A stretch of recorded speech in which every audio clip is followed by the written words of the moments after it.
Hello, this is Cheryl Meyer, and I'm back with another magical moment from Wonderland. This is my magical moment for May the 4th, which is Sunday. And I've put my hat back on because today I want to talk about the March Hare and his role at the Tea Party.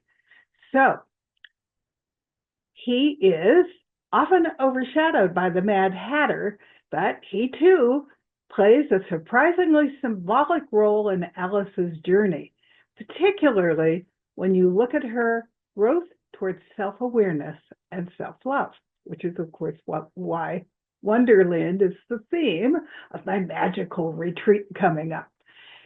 The symbolism and significance of the March Hare is he is the embodiment of absurdity and instinct gone wild.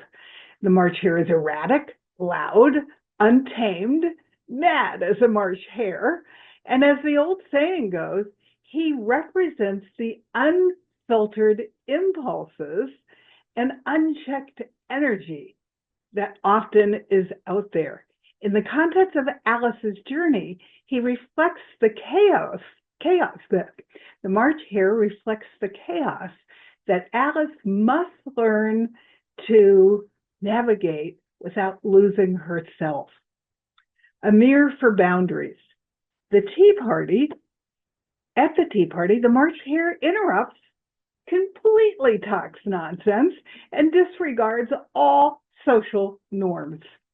Alice begins by being polite and trying to understand, but eventually she has to learn to set boundaries, telling him and others they're being rude and unreasonable. This moment marks growth in Alice's voice and her own self-respect. It's an invitation to question the rules, which is what the author of Alice in Wonderland was doing. The March Hare, just like the Hatter, plays by nobody's rules. The world has no logic, no structure, and yet Alice is expected to accept that. By choosing to walk away, she claims her right of discernment and self-trust, which are hallmarks of self-love. The March Hare is a symbol of inner madness. In a more internal sense, he's like the wild, unexamined parts of Alice's own psyche. Confronting his madness is a metaphor for confronting her own inner chaos and confusion.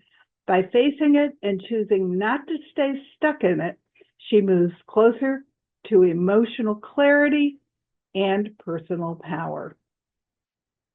Alice has an awakening to self-love at this tea party, which is why I keep going back to it. I'm going to talk about it again tomorrow, and then I'm going to start a series about, do you love yourself, and how would you know, and what are signs that you don't love yourself, and what does it mean when you do? And I'm going to do a series of magical videos on that topic. On Wednesday, we drive to Los Angeles. I'm going to try to get several magical moments ready to go before we take off, because I won't be back until next week on Tuesday. But I hope you're enjoying my magical moments. I'm having a wonderful time putting them together.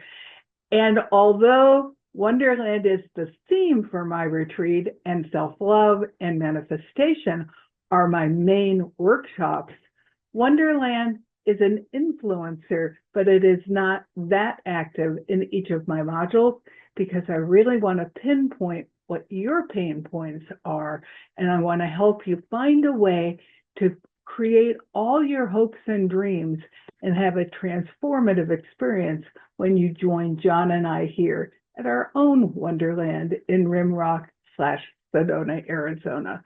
So come back and join me tomorrow for Monday's Magical Moment in Wonderland. Thank you so much.